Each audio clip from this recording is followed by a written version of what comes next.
Local leaders and activists gathered for the Stand Up to Hate rally. It's a response to racism aimed at the Asian American community as a result of the pandemic. Organizers say racial bias and targeted attacks against them are spiking. They say it's happening across the nation and in many cases goes unreported. For Asian American, the past year has been especially difficult and painful.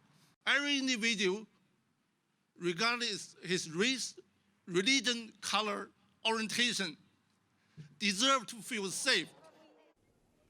Absolutely. The NYPD has reported a 1,900% increase in anti-Asian hate crimes in the past year. Culture. Hi, News 12. I just won The Voice. Community. The first shot went into the arm of Port Washington nurse Sandra Lindsay. Connections. Seems like so much fun. It was pretty hectic. Discover News 12 New York. Hey, look, we're happy, right? A new way to see the best of News 12's local channels from across the tri-state area, all in one place. Now streaming 24/7 on your favorite devices.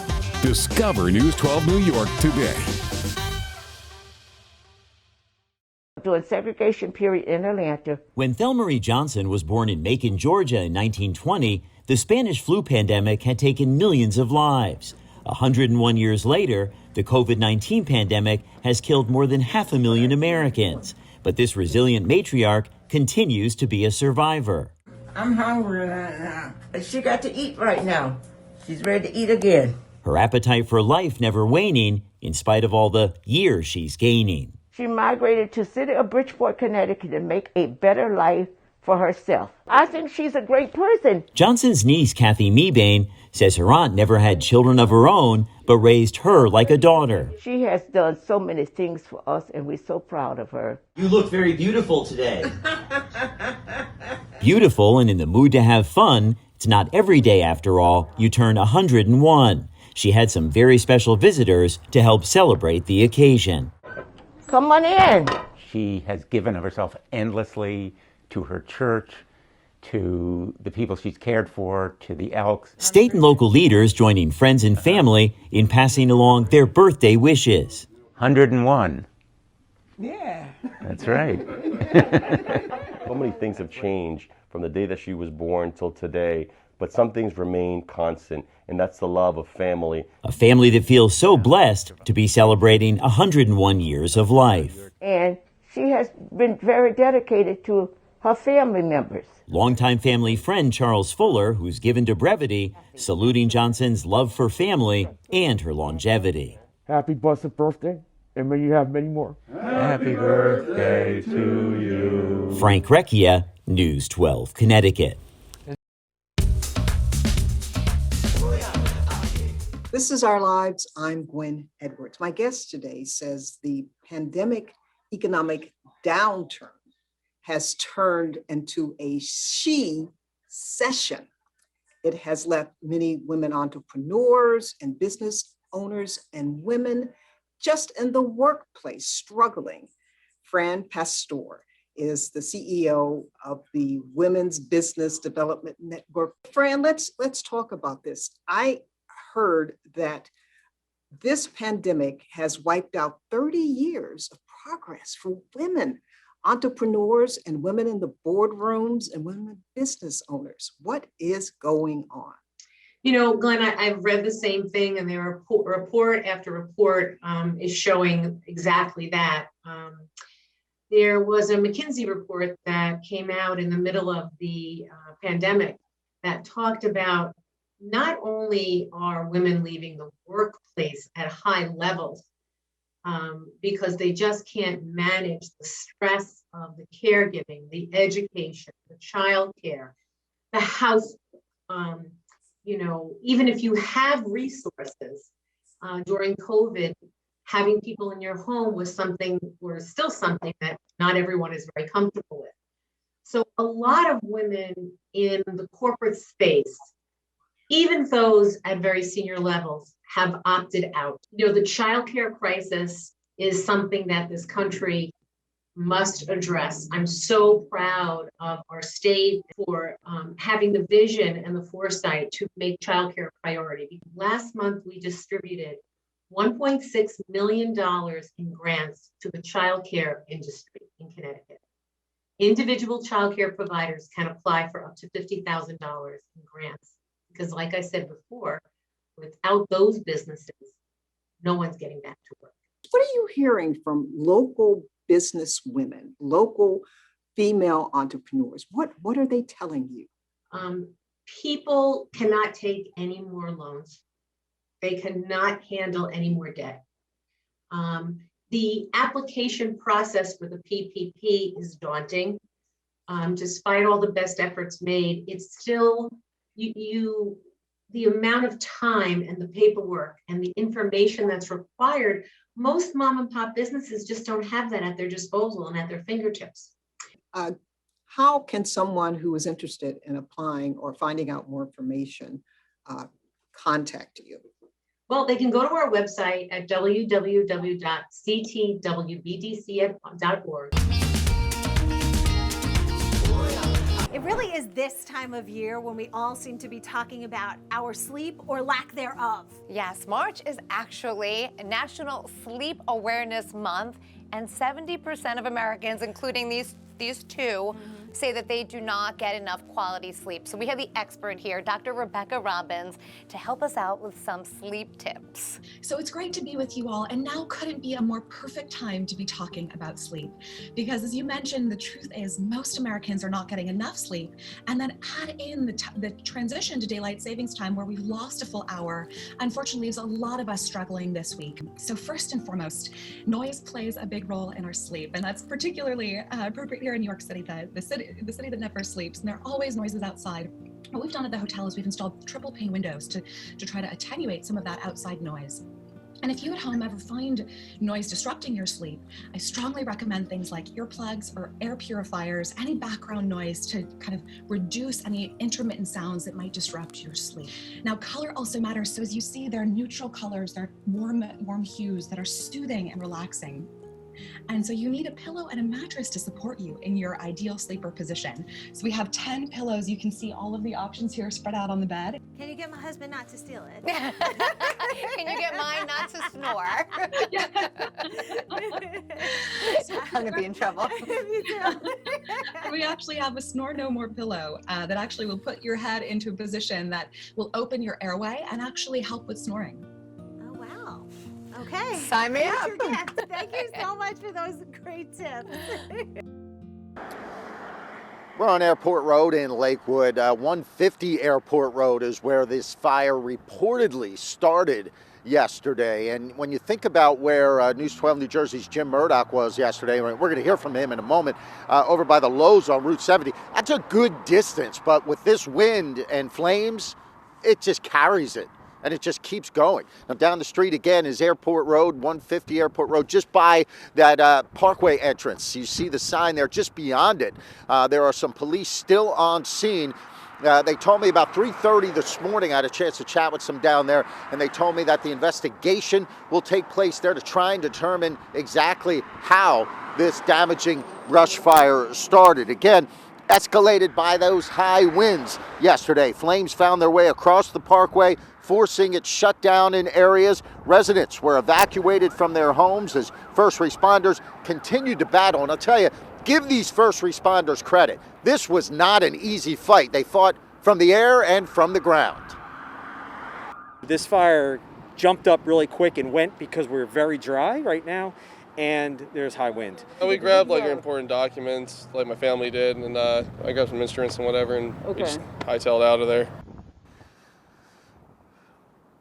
Now, we know a firefighter was injured, one firefighter, which, you know, I feel good saying, you never want to say any firefighter was injured, but the fact that it was just one, considering what they had to deal with yesterday, you just got to give them a lot of credit for the work that they did. That firefighter is apparently in stable condition. And I know I'll never lose affection. Today we're here to memorialize those who were lost during the pandemic from the nursing home community, those that we were not able to visit or touch or hug for a year. She was put on a ventilator, and she passed away in the morning hours of April 1st last year. This pandemic was the coolest thing I've ever experienced. My mother was a wonderful mother. We were there every day looking at her through her window. Before that, my mom would ask us to come inside, and we would tell her, we can't, Mom, there's a bad virus. This is all through a window. And she would cry, begging us, please come inside, go around, the door is right there. But we couldn't, you know, we wish we could. My mother left us heartbroken the way that she left. She was 2 months short of 97, and we accept that, and we honor her for the rest of our life. FACE has been advocating for over a year to try to get people together, and then the support that we all have for each other, working together towards a common goal of trying to get in to see our loved ones. But then today, actually stopping and memorializing those that we did lose. I didn't get to have a service yet for my dad, so this is actually kind of the service for my dad. They told us that she was fine and she wasn't. And it's not fair that she had to die the way that she did. It's just nice to have a community to help each other out through these tough times and to try to advocate together to get family in. Family is essential. What does that all mean to you, the timing and this appointment? I mean, from the announcement at the end of Black History Month to stepping into this role in Women's History Month as the mother of girls and young women, it is just phenomenal for me. I'm so full of pride and so honored to be stepping into this moment at this time. And I found out the new school's chancellor, Misha Ross Porter, has never been afraid of leading the way. I actually grew up in Queens and went to Queens Vocational Technical High School, where I majored in plumbing.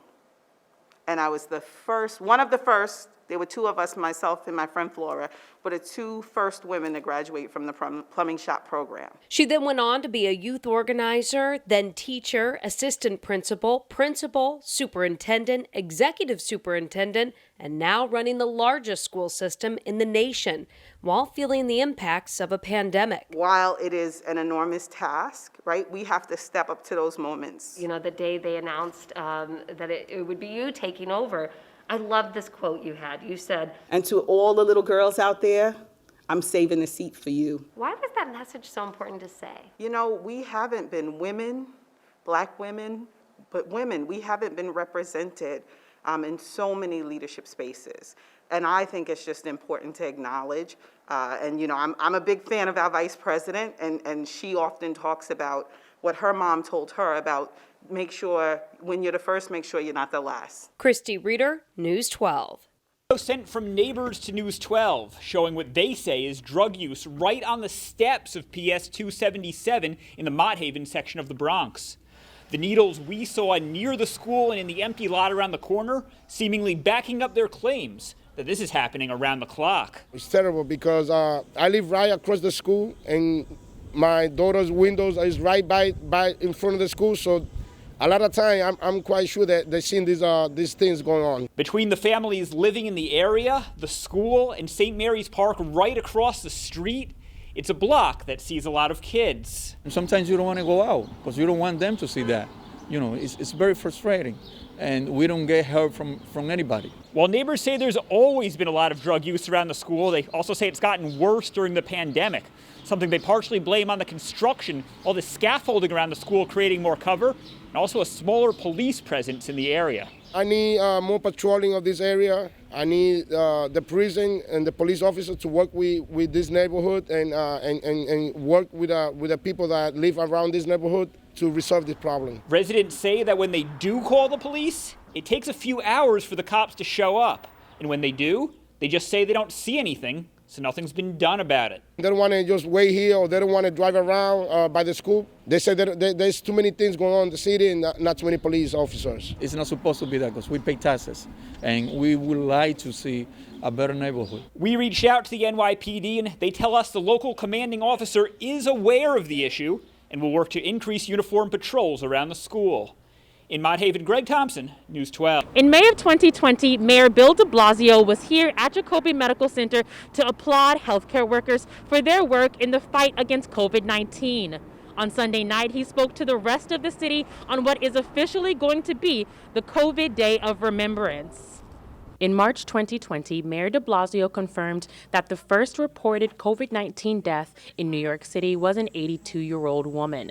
She had been hospitalized in Brooklyn and died on March 14th. That woman is now just one of over 30,000 New York City residents who have died from the virus, according to the city. During the ceremony, the mayor expressed sympathy for the lives lost and sent an optimistic message for the future as COVID cases and deaths in the city continue to decline. New Yorkers are always there for each other, and tonight, so many people have gathered to show their love, to show their support for the family members left behind. Throughout the ceremony, images of those lost to the pandemic were projected onto the Brooklyn Bridge, and the ceremony also included musical performances and remarks from religious leaders. Residents of the Bronx, where COVID numbers were once the highest across the 5 boroughs, say a memorial is a great way to remember those no longer with us. I work in a hospital, been working here for about a year, and I've seen a lot of people pass away during COVID. Having a memorial will be fantastic. Families are being encouraged to submit a photo or the name of a loved one lost to COVID-19 in a memorial run by the city. In the Pelham Parkway section of the Bronx, Noelle Lilly, News 12. And as our world looks to another new normal, News 12's Hannah Klieger shows us how Brooklynites came together to find a way to memorialize those we lost with a unique installation. A solemn moment, a painful memory. An almost quiet explosion of patients with symptoms of this pandemic's virus. Almost day to night, we were in the eye of a hurricane. It was a time when our city literally froze.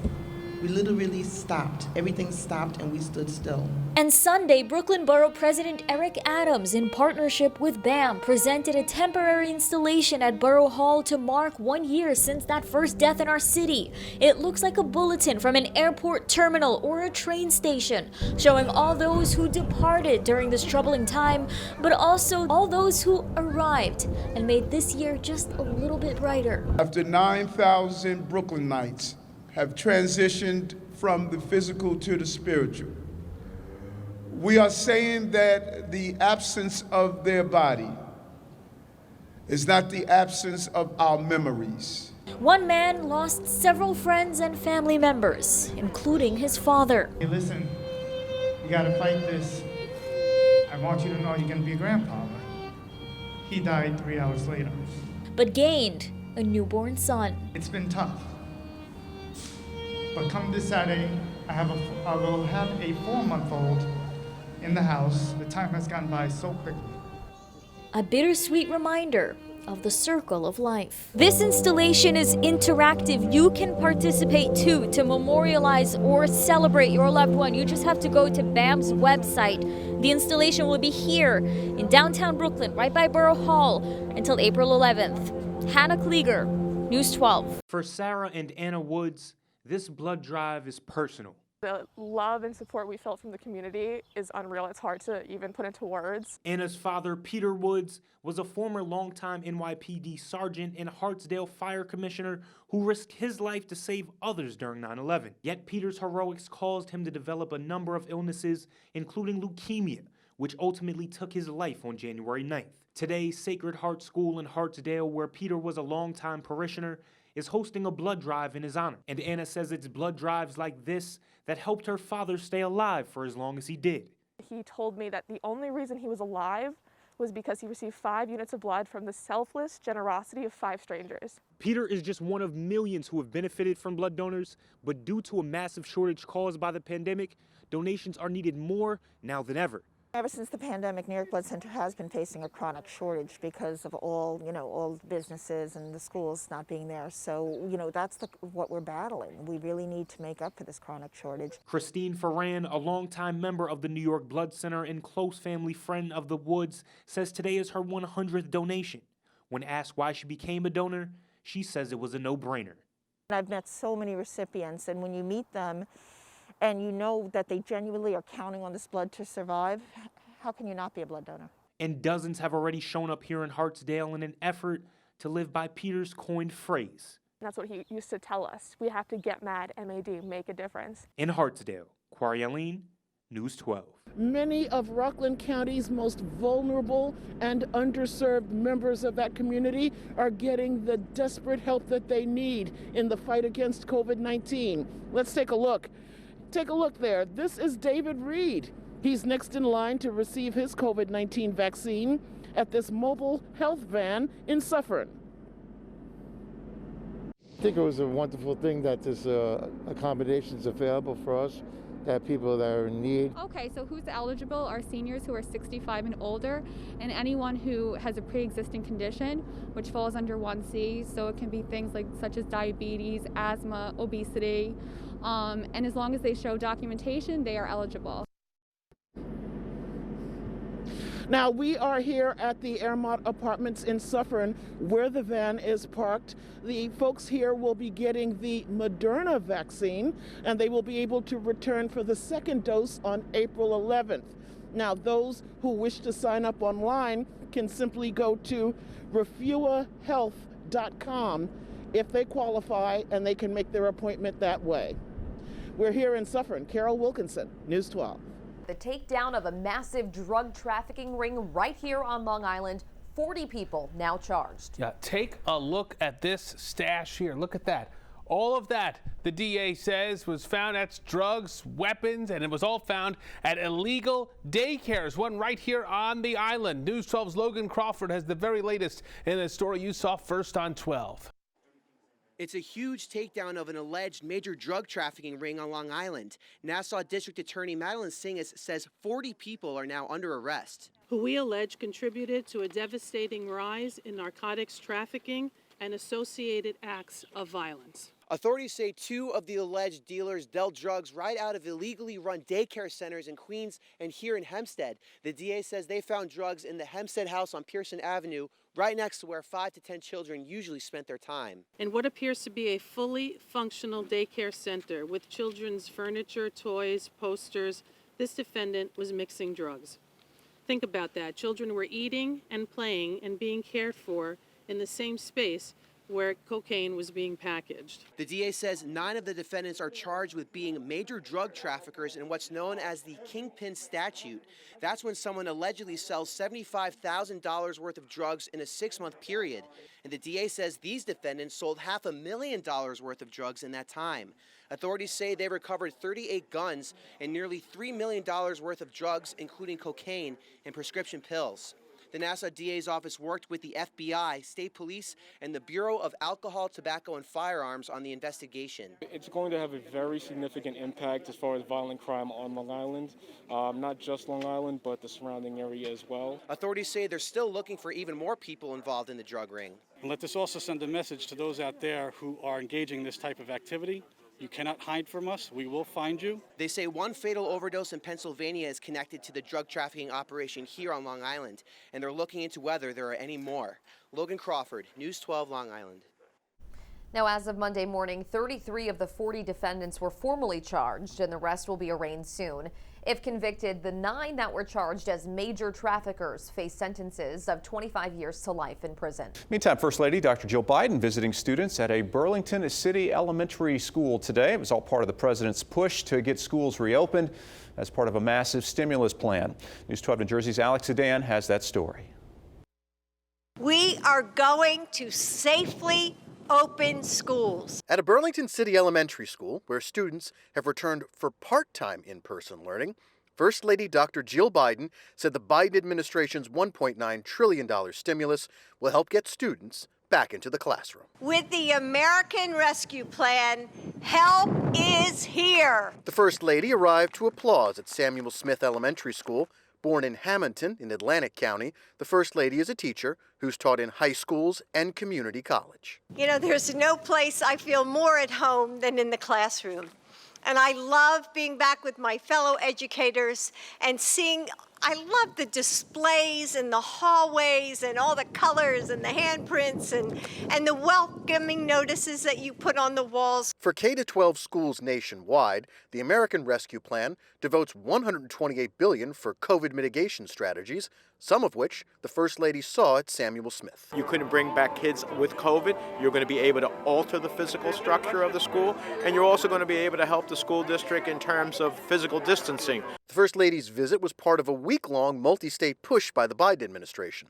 Vice President Harris goes to Nevada, Colorado, New Hampshire, and Georgia. The president goes to Pennsylvania Tuesday and Georgia Friday to highlight the benefits of the stimulus, including those $1,400 cash payments. It's a chance to breathe again. And when we help families stop holding their breath about paying their bills, local shops and restaurants benefit too. In Burlington City, Alex Sedan, News 12, New Jersey. Schools in New Jersey will get $2.7 billion in money from the American Rescue Plan. Some $73 million will go to private schools.